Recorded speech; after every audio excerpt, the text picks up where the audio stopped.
अगर जिस बैकग्राउंड से वो आए, जो उनकी रियलिटी थी, अगर उसके बेस पे उनका फ्यूचर डिसाइड होता तो कभी भी वो इसका 1% भी अचीव नहीं कर पाते जो उन्होंने अचीव किया।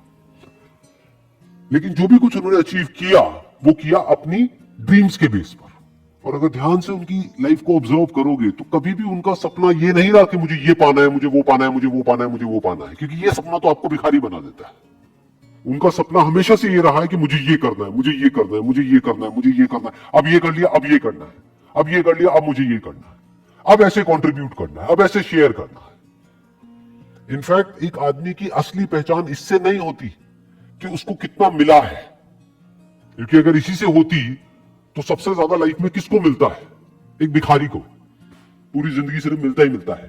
तो एक आदमी की असली पहचान इससे नहीं होती कि उसको कितना मिला है, बल्कि इससे होती है कि उसने क्या दिया है। तो अगर उनकी लाइफ को आप ध्यान से ऑब्जर्व करोगे तो आप एक ही चीज नोट करोगे कि उन्होंने सिर्फ दिया ही दिया है। बड़ी सिंपल लाइफ जी है उनकी लाइफ को अगर आप ऑब्जर्व करोगे, बहुत ही simple life, down to earth life. और लाइफ का सिर्फ एक ही मिशन रहा है कि किस तरीके से मैं कंट्रीब्यूट कर सकता हूं, किस तरह से जो आने वाली जनरेशन है उसको इंस्पायर किया जा सकता है, किस तरह से बच्चों के अंदर जो एक स्पार्क है जो हर बच्चे में होता है उस स्पार्क को इग्नाइट किया जा सकता है। यही उनकी पूरी लाइफ का मिशन रहा है। ऐसी लाइफ कैसे पॉसिबल हो पाई? On the basis of dreams, on the basis of imagining the future as he wanted. In fact जानवरों में और इंसानों में सबसे बड़ा फर्क यही है।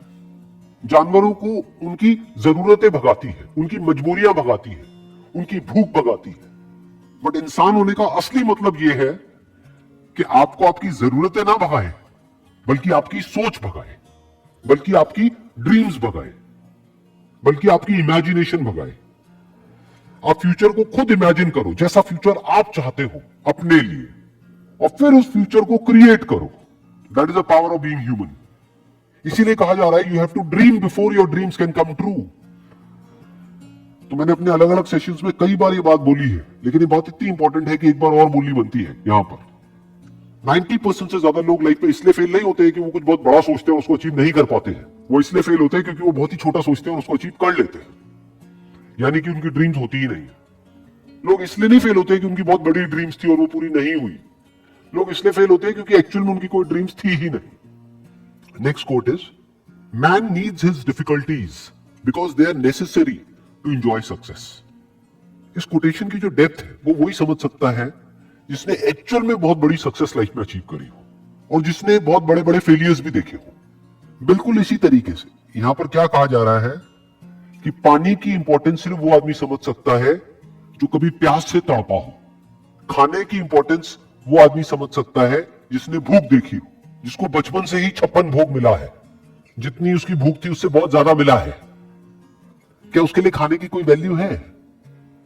बट जो आदमी 2 दिन से भूखा है उसको आप कुछ रूखा सूखा भी दोगे तो उसकी क्या वैल्यू है उसके लिए, वो सिर्फ वही आदमी जानता है। ऐसे ही सक्सेस का मतलब सिर्फ वो आदमी समझ सकता है जिसको सक्सेस मुश्किल से मिली हो, जिसके बाप ने कुछ किया और करके एक लेवल तक पहुंचा और उस बच्चे को ले जाकर के कुर्सी दे दी और वहां पर बिठा दिया।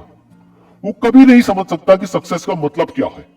इनफैक्ट सक्सेस को वही आदमी डीपली एंजॉय कर पाएगा और ज्यादा टाइम तक एंजॉय कर पाएगा जिसको वो सक्सेस बहुत ही मुश्किल से मिली हो, जो उसके लिए बहुत तड़पा हो।